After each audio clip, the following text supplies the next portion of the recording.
I learned there was something in the world called a Shaykh, and I was fascinated. If you don't know Arabic and you're trying to learn your religion, it's almost as if you're a tourist in your own religion. It's really well documented that women bring forth culture, that we carry forth culture. So when you cut off women from solid Islamic learning, when you just give them fluff, they're only going to be able to bring forth fluff. For many of us, life is a challenge. And to find comfort in our war-stricken and AI-controlled world, it helps to ground ourselves with a timeless tradition that has the answers to all the hard questions. And that is Islam. But how do we know what's Islamically right or wrong, and what pleases our Creator and displeases Him? The answer is through seeking knowledge.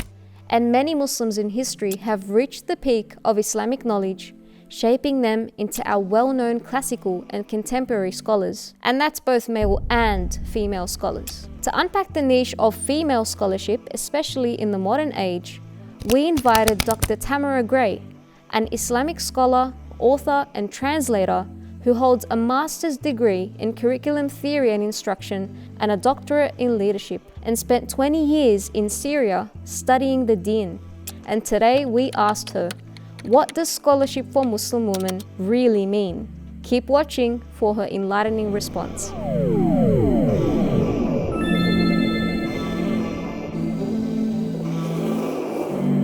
A warm welcome to our guest all the way from the States, Dr. Tamara Gray. Assalamu alaikum. Wa alaikum salam. Rahmatullah. So good to be here. How are you feeling today? Alhamdulillah. Wonderful. Are you enjoying Down Under? That's the real question. Yes, very much. Yes, very, very much enjoying Australia. Alhamdulillah. Yeah. We're very excited because we've been very inspired following your story. We know that, of course, subhanAllah, conversion in the 80s, and then following up with that 20 years in Syria, and coming back to your hometown and coming back to America and spreading your love for the deen and the education to women especially. And eventually you founded Rabata. So what is the story behind Rabata? What does it mean to you? And maybe what is so unique about it that sets it aside from the other Islamic organizations? So in 2012, when I left Damascus, I left thinking I was going to be away for just 5 months. Mm-hmm. I was very attached to living there. I planned to live there the rest of my life. I planned to die there and be buried there. And so with the war, I had to leave. And I arrived in Minnesota. That's where I'm from. That's where my family lives.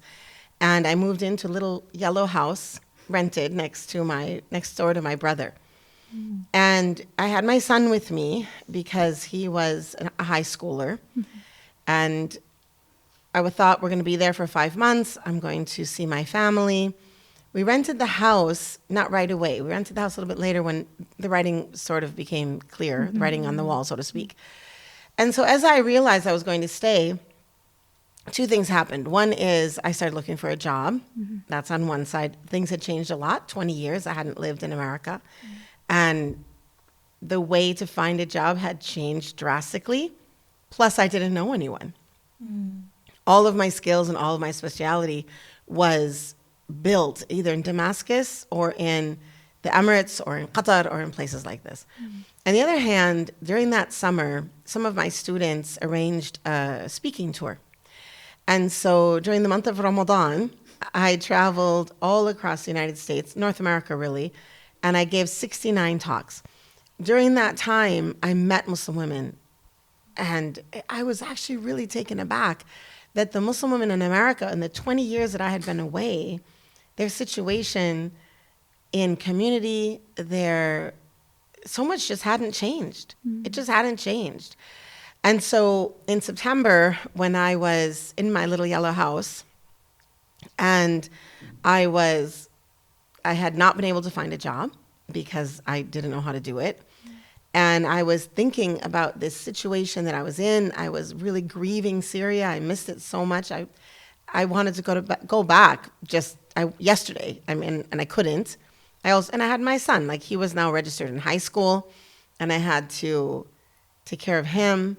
My husband had gotten a job actually in Scotland. It was really complicated because when you leave, we weren't refugees, but we were, because I had gone back to my own country, but it was just, we were displaced. Yeah. We had a whole new situation to deal with. So at that point, I was really reflecting on the state and the situation that I had found Muslim women in. I was reflecting on my own grief of having had to leave Syria. And I was reflecting on everything that Syria had given me.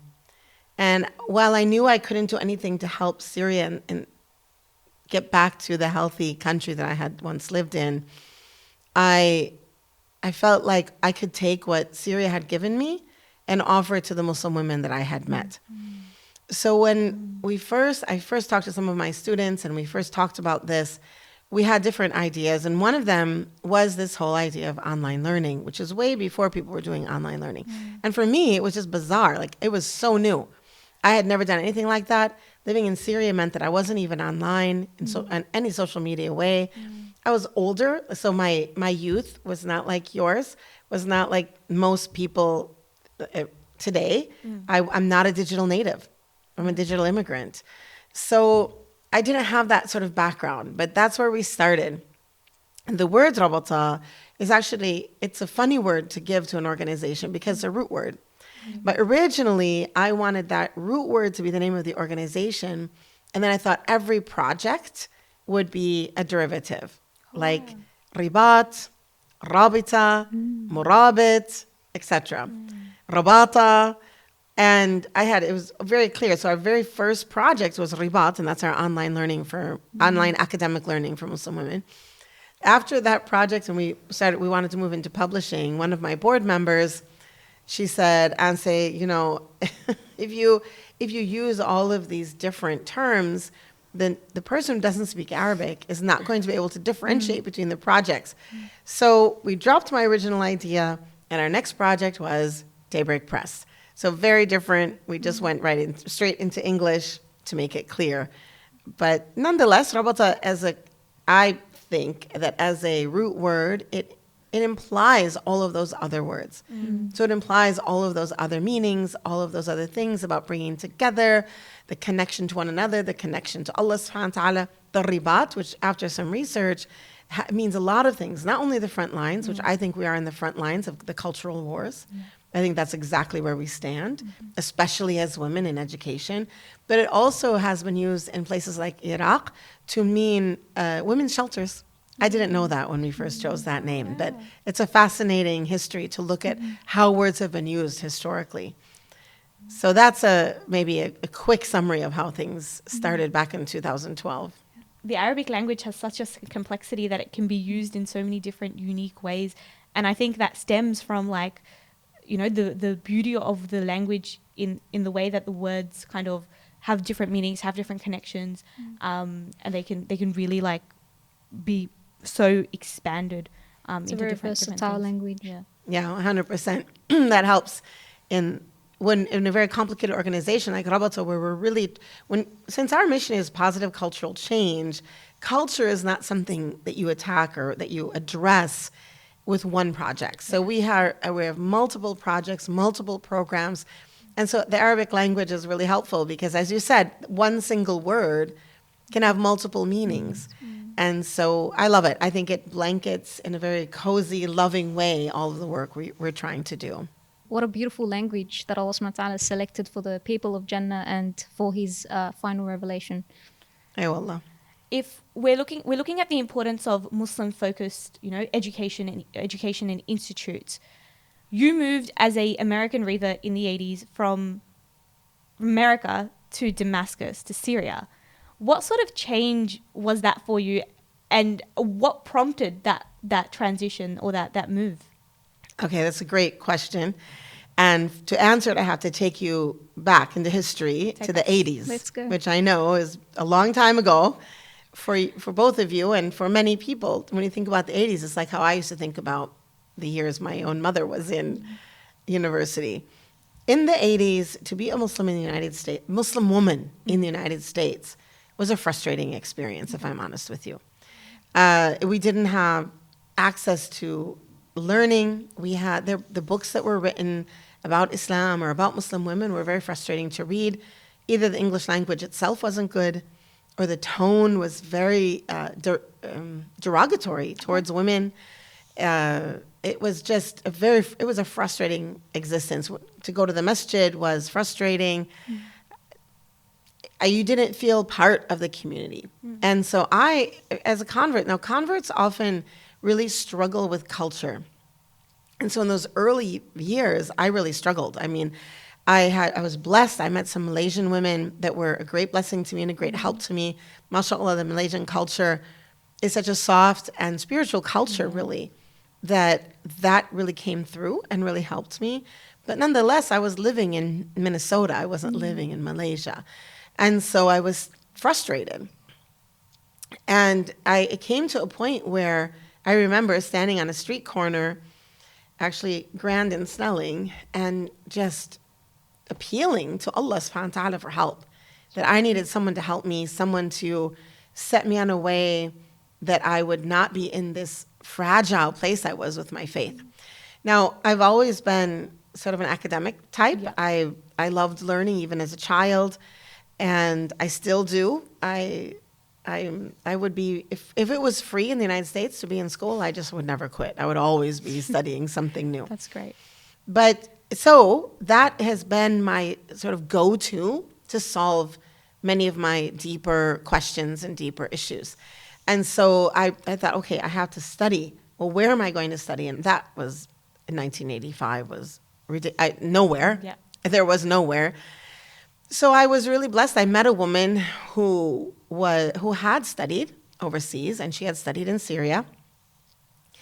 And she was Syrian. And my experience with her was just like, whoa, this is so refreshing. In 1 week, I had 100 pages of notes on fiqh, about tazkiyah, about some seerah, some companions, just incredible week of work. I was pushy, I admit. God bless her. Yeah. But she was also so willing and so giving and so generous in her learning. And so through that conversation, I learned that there was something in the world. Through that week of conversations, I should say, I learned there was something in the world called a Shaykh. Yeah. That there was a ta' marbuta that you could add to the end of that word. And I was fascinated. And of course, there are shaykhas all over the world. But that was the first time in my life I had heard that there was such a thing at all. And she was Syrian, so I determined that I would marry a Syrian and get myself over to Syria. And so I did. Beautiful. SubhanAllah. Do you think there was a big difference, like when you got to Syria and you were in that education culture, what was the role and position of women there in leadership, in education? Well, there was such a difference, such a difference. First of all, in the United States, we're talking about very sincere people. I definitely know that. But very sincere people coming from, not from backgrounds in Islamic studies, from backgrounds in whatever, engineering, medicine, professionalization that they had, really sincerely building Islamic institutions and opportunities or lack of opportunities for women based on whatever cultural experience they had had. Yeah.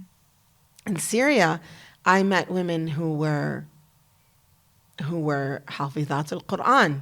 Like that was something normal. I met women who were working on their ashar qira'at. Later on, while I lived there, I met women who had finished the degree or the ijaza in the 7 books of hadith. I mean, we're talking about women who were deeply studying in the tradition of Ahl Sunnah Jama'ah, in fiqh, in seerah, aqidah, hadith, tafsir, tajweed, like really solid ilm, no sort of halfway ilm. It wasn't this idea where men are going to really learn the heavy curriculum, but women are going to just kind of learn a few little things. Yeah. No, it was really an understanding. The way I looked at it was an understanding that women carry forth culture. And interestingly, later, when I did my doctorate and I looked into the idea of Muslim women in religious leadership, one of the things I learned in just reviewing the literature is that it's really well documented that women bring forth culture, that we carry forth culture. So when you cut off women from learning, when you cut off women from solid Islamic learning. When you just give them fluff, they're only going to be able to bring forth fluff. And so the whole colonial era and so many things have affected Muslim women's learning across the board. But I really think that I was able to witness and experience women who were very serious, yet very excited and joyful about this religion and about their faith. And it wasn't sort of a downer to be around them. It was joyful, and it was, for me as a convert as well, there was a lot I needed to learn about loving the Prophet ﷺ. A lot I needed to learn about early history, things that I had learned incorrectly that, as a non-Muslim. I needed to unlearn and relearn.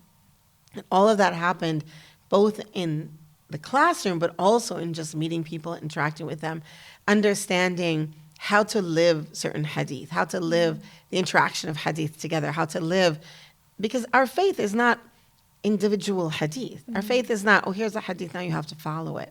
Our faith is an interaction with the body, the corpus, if you will, of hadith, the Quran, and all of this, the works of our early scholars that has given us adab, akhlaq, a way of living a beautiful culture.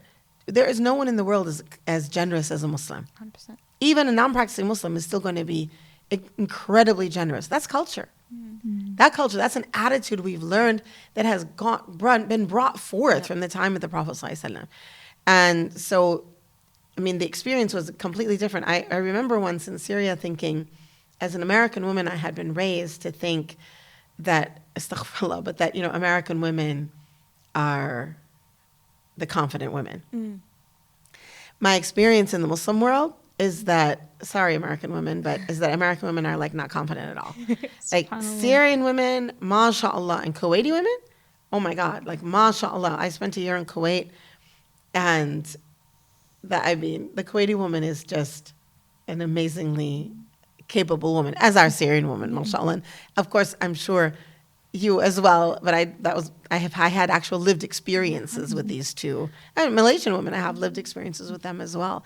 So that was also really good for me, I think, because some of the myths that I grew up with, you don't always recognize the myths you grew up with. So the fact that I grew up with myths, I was able to identify them, unpack them, and replace them with truths was really important to my growth. And I think it's one of the things that helps me when I talk to people, because I recognize the myths that they might be in. Yep. And I've had that experience of identifying, unpacking, and reworking sort of the myths that have been given me. Yeah. I think being around women who are kind of in that uplifting and, really pursuing education and being joyful and excited for that is really empowering as well within women. I know in my personal experience, the teachers that I've had, sometimes I look at these, female ustadhas and shaykhas that I've had, and I look at them and I'm like, how do I kind of get to that same level? And I think a lot of women right now that I see, the younger women, middle-aged women who are, in the West right now, are kind of on that journey of seeking knowledge, but are not sure where to start or how to get motivated to kind of get started, get that first thing kind of done. What kind of advice would you give to them? Well, that question has a few different aspects. One is, what is the first thing? Like, what is that first thing that a woman would want to do? And then the other aspect is, how do you start on a journey of learning? I think I want to answer those two differently. Yeah, on one hand, what we need to learn, we all need to start on a journey of the Arabic language. And if we look across the Arab world, forgive me, Arab world, but there's a real dearth of Arabic language learning, even in the Arab world. Yep. Like in the countries where Arabic is a native language, we find that schools are heavily bilingual or international. Nothing wrong with a bilingual or international school, but there's something wrong with our children not learning Arabic, not growing up with a strong connection to the Arabic language. And I've worked in bilingual schooling before, but the bilingual school I worked in was very sure and very careful to know that the children were learning Arabic well. When you come then to the wide population of Muslims, we're not all Arab, obviously. Yeah. We come from many, many different countries. And one of the ways to separate us from our faith is to separate us from our heritage books, whether that's the Quran, Hadith, or any of the books that were written in the early days. If we don't have Arabic, then we are dependent on a translator or someone to read them for us. And so while we're always dependent on teachers and we want teachers, we really need to have Arabic. So that's one thing. Start your Arabic journey. Start it and don't be frustrated by it. You don't have to be a scholar of the Arabic language to have Arabic as your tool of assistance to help you learn. And I think that's a really important differentiation because some people are so overwhelmed by learning Arabic. So if you remember that, okay, I don't have to be an Arabic scholar. That's a wonderful thing if you're excited about that. But I just need to learn Arabic so that I can read, I can understand what I read, and I can have an independent interaction with that book. Yep. The second part of the question, which is, how do I get started? How do I walk on this journey? For women, this question is very important because women have different seasons of life. And it is often much more difficult for a woman to devote sort of full-time studies for 20 years because she might have little children that are taking from her time or her physical energy. So when you're thinking about that journey, just sort of step back and relax into it and know that it's a long journey. It should be a long journey. I studied for 20 years and I'm not done. I'm still working. I just finished Hadith Ijaza last summer. So, I mean, and I'm trying to start a new one. So, I mean, this should not be, it never ends. Yep. The learning never ends. So don't get nervous about, am I keeping up with the man? Or how fast am I going? Or how slow am I going? It's not, Orientalists know our religion. Orientalists know Islam. They have studied, they know Hadith, they know Quran, they know all sorts of things, but they're not Muslim. Yep. So they learned it quickly. We don't have to learn it quickly. What we want is to learn it and to digest it, so to speak, and to live it, to make it practical for ourselves, for our families, for our community. So for the journey, just get started. Now, a lot of women think that a YouTube video here, a YouTube video there is going to help them learn. Yes, it will help you learn, but it's not learning. It's not the learning journey. You need to register in a program, get in a program where someone has studied the curriculum, has set a curriculum for you. So there's a beginning, a middle, and an end. Of course, we have our program, Rabata, which we have spent a lot of time really looking at. We have 4 levels: the introductory level, Islam, Iman, Ihsan, with the idea that we're following the hadith of Angel Jibreel, but we added this introductory stage because so many people are brand new to the religion, and also sometimes because of the Arabic, we need to do some broader learning before we get more specific. In our program, you don't have to have liturgical Arabic, if I can use that word, until level 4. So you have time to sort of match them together. So you're learning Arabic, learning Islam, and then at one point they converge and you begin to learn Islam with the Arabic. And I think that works well for Western women. One more thing about the journey is it's okay to have a lighter semester and a heavier semester. It's okay to give yourself that on and off time as long as it's never fully off. There should always be some amount of learning so you don't get out of practice or begin to think about yourself that you're not a student. We always want to be students. We want to be serious about that and really enjoy that process and enjoy that learning and enjoy that growth that happens.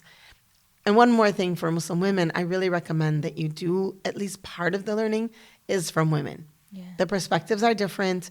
The sort of way of explanation can lighten the heart. There are some things that are still out there that if you read them with a 21st century mind, it can be painful or damaging to the faith to read the explanation of something. Yeah. A woman teacher can help you because she knows she's been there, she's been through that. Someone's explained to her in this idea of sanad, and she can explain that in a way that becomes a joyful thing instead of something that is difficult or painful. And learning is fun. Learning is a path to Jannah, isn't it? So seeking knowledge, and especially drawing on your point, starting with the Arabic language. I've actually got an Arabic mentor who says this very interesting quote, that if you don't know Arabic and you're trying to learn your religion, it's almost as if you're a tourist in your own religion. So it's very interesting to hear your story and how you successfully learnt the language. And subhanAllah, may Allah bless you, continue to learn the Sharia. So the question is it far more superior to learn in Arabic-speaking country or in a more Islamically traditional, so the whole, studying under a scholar in that method, or is it better to complete an Islamic degree in a Western country, for instance? Okay, well, those are very different things.